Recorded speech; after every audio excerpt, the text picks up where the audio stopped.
Heyo everybody, Haku here with my read-through for the last 10 pages of Mahou Shoujo Ikusei Keikaku, or Magical Girl Raising Project, Chapter 4, Hero or Idol, Limited Chapter 4.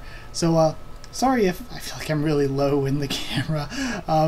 Sorry if I am kind of sitting in a weird position, makes my head look weird in the camera or something. Because my leg fell asleep while I was recording the Boku no Hero Academia review before this. So, yeah, my foot's asleep right now, and I'm like trying to move it and to make it be not asleep anymore, because there's no way I'm going to be able to read this without getting super distracted, but I'm going to try. So for the first part of this episode, or for this chapter, just in the review before this, I kept wanting to say chapter, even though it was an anime episode, and here I am doing the opposite.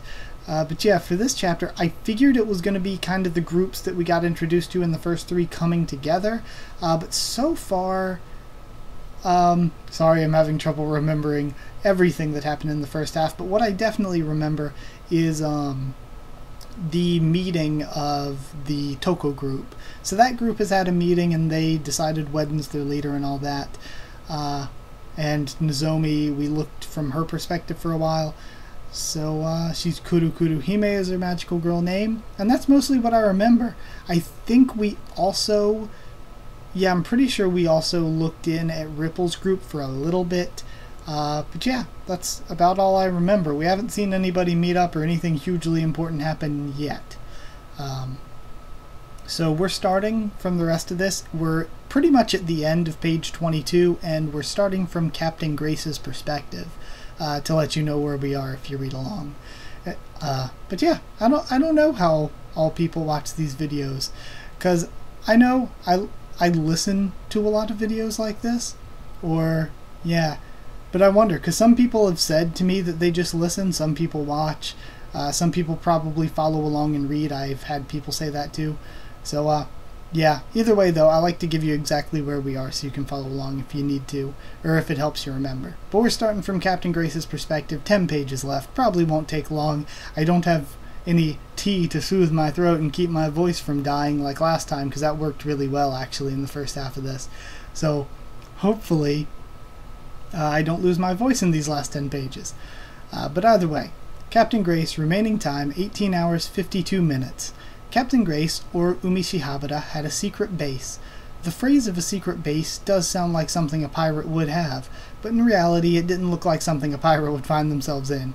It wasn't a submarine cave, it used to be a building built around cheap slums. It's been standing here for a long time, and no one lived here anymore, since the area itself was uncomfortable. Even if they renovated the place, they weren't sure if new tenants would show up. It's similar to bulldozing it and making it into a parking lot. Speaking of which, when her grandfather asked why Umi would want it, Umi said for a secret retreat. The legal ownership was then transferred to Umi. A long time ago, they brought in some household furniture to make it easier for her to live in. They also brought in keys, and they even had running water. Even if it looks like a mess, Umi still thought it'd make for a good house. As a magical girl hideout, it was somewhat unsatisfactory, but hey, what can you do? After their discussion, they finished showing each other the magical skills, and they decided to have 1 hour of break time. Grace and Funny Trick sat across a mahogany table facing each other. On top of the table there was a pair of coffee cups and saucers. This was Captain Grace's magical skill, to summon a ship that can move at hypersonic speed on water. She took out the equipment from the ship. Since the ship was quite large, they had to find a place to summon it. After all the students had gone home, Grace stored the ship on the school sports field. She pulled out everything from one end of the ship to the other. All the ship's equipment were magical items, so even against a magical girl's power it will never break. "Hey listen," said Funny Trick with an uneasy expression. "What's up? Earlier today, could you not do that again?" "Do what again?" "Arguing with Wedden." "Hey, she started it." Scoffed Grace. "Kayo's always like this since elementary school. She tended to object to the more hot-headed Umi. She was the one to hold her back. Although she was a great partner, sometimes she's a little timid. She didn't have to be like Umi, but she could at least be a little stronger." "She just wants to show off because she got a little stronger is all. She said she's the She said she's the leader, but it's not even official. She's good at looking like an idiot. Look, maybe you should just try and get along with her. Or maybe I should try to knock some sense into her just once. There you go again, just stop, okay? Captain Grace drank some hot milk, slamming the cup down on the table. Since it was a cup made for magical girls, there was no way it would break. It seems her prediction was correct, and on the mahogany table there was a dent about the same shape as the cup where it was slammed. Grace used a smaller voice now, lowering her cup. Kaio, is there something you want to tell me? No, that's not what I'm trying to say. Even though Kaio was timid, she'd follow Umi wherever she went. That's why she was her partner. She hasn't changed since she first met her in the library during elementary school, reading adventure books together. The next time, just follow my lead, okay? You won't regret it, and I won't make us lose it all. Oh gosh, death flags galore for probably Kaio more than Umi. And now we're seeing from Posteri's perspective. Posteri, time remaining, 18 hours 40 minutes. Next to what's going to confuse the hell out of me is I feel like later in the volume, as we're getting into some of the more complicated storylines and the final stuff, I feel like we're going to jump around in time a bit, and that is going to confuse the absolute hell out of me. 18 hours 40 minutes. Next to Tatsuko was Kaori. Next to Kaori was one more girl, the wedding dress magical girl. All three of them were sitting on the rooftop of the apartment. All done. Please, take a look. Okay. On the cover of the college notebook was a large 1. When she opened it, she saw some small letters arranged neatly. Okay. Physical power enhancement, night vision, enhanced senses, does not need to excrete, does not need to eat, does not need to sleep. Unusual endurance. Will transform into a beautiful girl. These are the characteristics of a magical girl. Should not be seen in public, should not reveal their true identities. Keep Toko's speech a secret. These are the rules of a magical girl. Sorry, I'm still does not need to excrete. Does not need to, so they can, but they don't need. Oh my gosh. There were also some smaller numbers written together. Her writing was good. Sometimes it looked a bit nervous. Aside from one letter, she had a tendency to write to the upper right. These are all the merits we've got. Posteri looked up from the notes towards Wedden. Contrary to her bridal costume, which would have suggested a happy person, she seemed more like an objective storyteller. Her magical skill was sealing any promises, her magical girl of sealing any promises made, sealing any promises made, sounds pretty objective too. I made Toko promise something. For each one of us she turned into magical girls, we're allowed to become magical girls for life. With these merits, then there's more pros than cons in our real lives. Also, I've been thinking about the poses we should use. Do you guys have any ideas? We should convey the feelings of magical girls without being too bizarre, of course. I was thinking since there are 7 of us, we can use our numbers to express our beauty, don't you think? Sure? Rainpo kept saying stuff like, or yep, never objecting to Wedden. After she left, Rainpo just let out a small sigh. Well then, after parting with Wedden, Rainpo and Posteri found May in front of the apartment, just down the road. The girl with the Arabian dancer costume seemed as translucent as gas. They could see the front of the apartment through her body. Rainpo and Posteri wants to know May's magical skill? Yep, show us what you can do. Compared to the other girls, Tepsakeme's degree of exposure was the top. While other magical girls might be called cute or cool, the first impression you'd have of Tepsakeme would be erotic. That's what Posteri thought. She's also the magical girl with the least amount of social skills. She never changed her facial expressions, nor she ever smiled. She doesn't get angry, she doesn't get sad, she doesn't reveal what she feels inside. If she gathered along with these young girls, it's hard to judge her.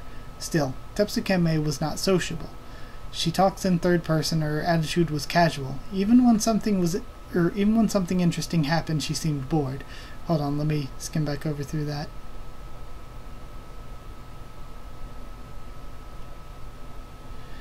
Okay, sorry. I just felt like I might have missed something there.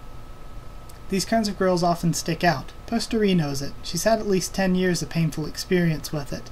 Even though Tepsakeme wasn't human to begin with, even from Posteri's point of view she seemed a bit empty in the head, and not in the physical sense of her wind powers. Since May became a magical girl, May's figured it out.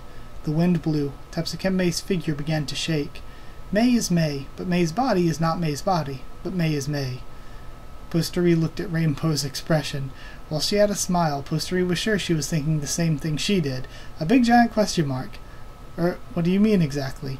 Since Mei was born, Mei could never crawl upwards from the depths of hell. Mei didn't notice how painful hell was. Now Mei noticed. When Mei changed her appearance to gas again, she passed through a pillar, turning it rusty. Her gaseous body had water droplets, like in a rain cloud. She made a cardboard box crumple when she passed through it. Crunch, they heard a small noise, and at the same time the cardboard box was ripped and scattered. Mei knows now that Mei can do things like these. Mei can't break anything too thick, though. Okay. So she can pull out the water droplets to make the metal rust, and she can make the cardboard box wet by transferring those, and also rip it apart by making her body more physical, I would think. Okay. Tepsukeme passed through a gutter and it burst from the inside. Mei can do this. 5 Tepsukemes appeared, and soon they became 10. Mei can use this to surprise the enemy. The 10 Tepsukemes fused, they became one giant Tepsukeme. Mei can revert back. She placed her index finger on her forehead, and a sound accompanied her as she reverted to her original size. Mei can shoot air. She stretched out her arms 5 times, taking a broken piece of the gutter. Then she threw it away. With her hands imitating a gun, pop, the piece of the gutter bounced away. Try to hit Mei. Huh? Me? Asked Rainbow, confused, pointing to herself. Hit Mei. What? No, you can't just say things like that. It's okay. But Rainbow scratched the back of her head with her right hand, shooting a weak smile in Posteri's direction. Then she suddenly launched a punch toward Tepsukeme with her left fist. The sudden movement made Posteri gasp with surprise. She gasped with surprise. She punched the punched Tepsukeme seemed to transform into an amorphous-like creature. Rainbow's arm was entangled inside of her. When Tepsukeme began to regain her shape, she extended her right arm and elbow, stretched out extremely far. Tepsukeme then threw down Rainbow before pressing her down to the ground. Tepsukeme helped Rainbow, who had been skillfully taken down, to her feet. Posteri gave out a surprised voice as she clapped her hands. Rainbow, who got up, did the same. Who also got up, did the same. Amazing. That's amazing. I had no idea what just happened in the end there. Both Rainbow and Posteri were excited. That's so cool, they kept saying to Tepsukeme as she turned around. Expressionless as always, Tepsukeme looked in their direction. What are you two doing? Rainbow looked at Posteri, probably asking for some help. Rainbow looked at Posteri, probably asking for some help. Posteri shook her head lightly, not knowing what to do. They had no idea what Tepsukeme's question meant. Did you not notice just now? Notice what? Mei can do amazing things. Mei doesn't want to let go of them. That's why Mei will fight. Mei will use everything. That is the roots of Mei's life. Mei is Mei. In order for Mei to be Mei, Mei can't die. Mei is scared to die. Mei didn't know, but you two should know, right? Huh. Oh, sure, I guess. So I like this. Because Mei is the turtle, she doesn't want to go back to not being self-aware. She now knows that she is self-aware. She knows what life is, and she doesn't want to go back to not being self-aware and having no real thought. Okay. Tepsukeme began to float in the air, her eyes staring blankly into the distance.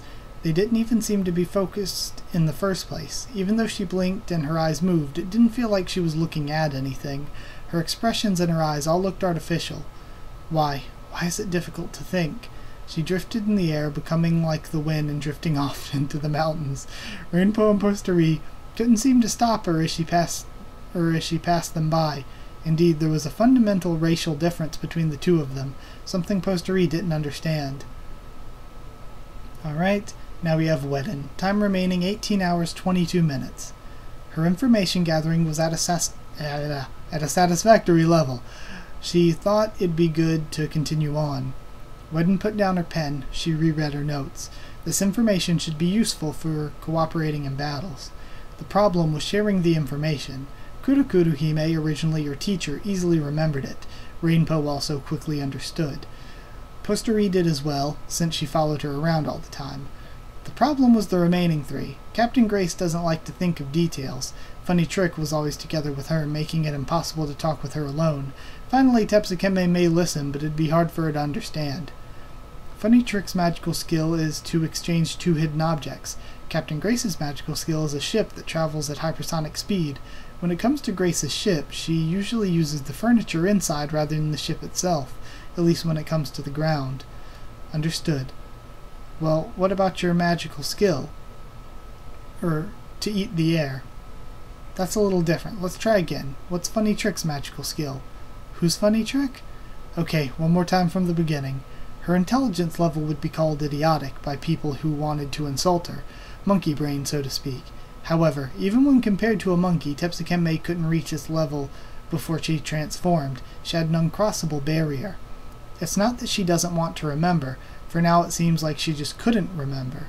What were the things she could remember? There were clearly things she can remember, but there were also things she couldn't. Wedden is the leader. That's right. Why?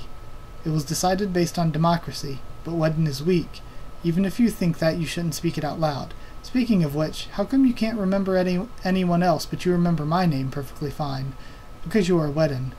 Wedden held her head. Yes, as student council, which her teachers prided her for, she's taught her classmates who have had lower grades before, but those kids were humans, and since the school was a private school, the only ones who could enter were the kids with some academic talent. Her current study partner now was, at least until yesterday, a simple tortoise. She's even fed her a couple times before. She thought she was cute. However, she never thought she'd be teaching her on an equal level. Because she's a tortoise. What do you even teach a tortoise? She was more intelligent since the time she was a tortoise. She could communicate and understand the human language, and she's clearly not on a tortoise's level. Regardless of what she's thinking, she clearly has a habit of self-learning. Grace was different. She didn't have the motivation to learn, nor did she want to. Her magical skill was especially versatile to her allies. She could either support, attack, or take charge of a battle. If she could just collaborate with everyone else, she'd be extremely useful in a fight. When Wedden looked up, she saw a terrifying expression. Beast-like fangs staring straight into her face. Wedden hurriedly walked backwards, stepping on her veil and falling on her butt. Why did you do that? If you're dissatisfied with me, you should just let me know. Tepsukeme tilted her head while messing with her teeth, but May was smiling. That's not how you smile. How do you smile? So, she didn't know how to smile. Now that she thought about it, tortoises didn't have facial muscles to express emotions. Wow, facial muscles to express emotions could be a crazy tongue twister. They said there was a phenomenon that sea turtles would shed tears after they lay their eggs. That was for salt discharge, not because they were sad or in pain. Alright, first you raise your face up. Like this? No, that's too scary. You have to use your cheeks. Like this? No, still not right. Alright, I'm going to help you, so remember these positions, okay? Wedden touched Tepsukeme's face. She moved her eyebrows, she moved her cheeks. When Wedden's fingertips touched Tepsukeme's cheeks, she felt softness. A magical girl's skin was fine and smooth. It tickles. Patience, this will only take a while. She was able to make a shape that somehow looked like a smile. Wedden stepped back halfway, looking at Tepsukeme's face from various angles. Although it was a little hard, she had a good-looking smile. Right. Just remember this kind of expression. Before Wedden finished saying that sentence, Tepsukeme's expression changed back to normal.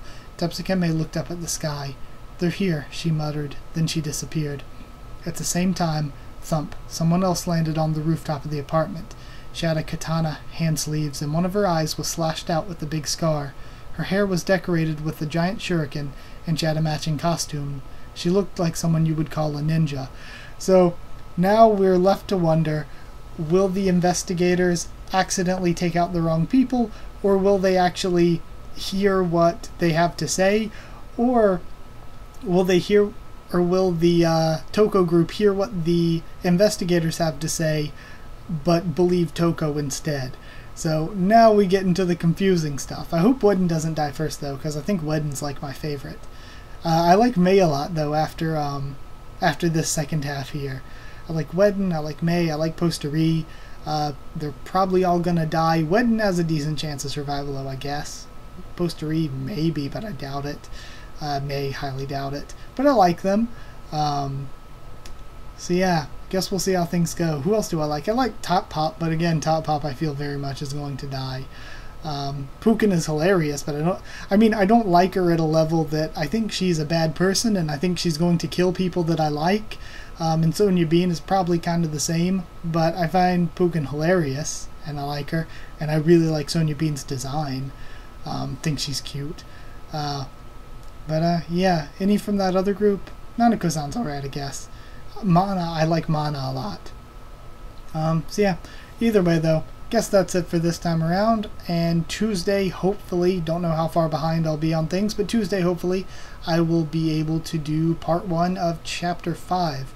I'm trying to hurry this up because I'm going to be posting it on Sunday, but I don't think I'm going to have a ton of time, so we'll see how things go. Either way, that's it. Thank you once again for watching. I hope you enjoyed this chapter and my thoughts on it and my reaction and all that. So if you did like the video, comment down there to tell me what you thought of this chapter and what you thought of my thoughts on it. Subscribe for more Magical Girl Raising Project and much more on the channel.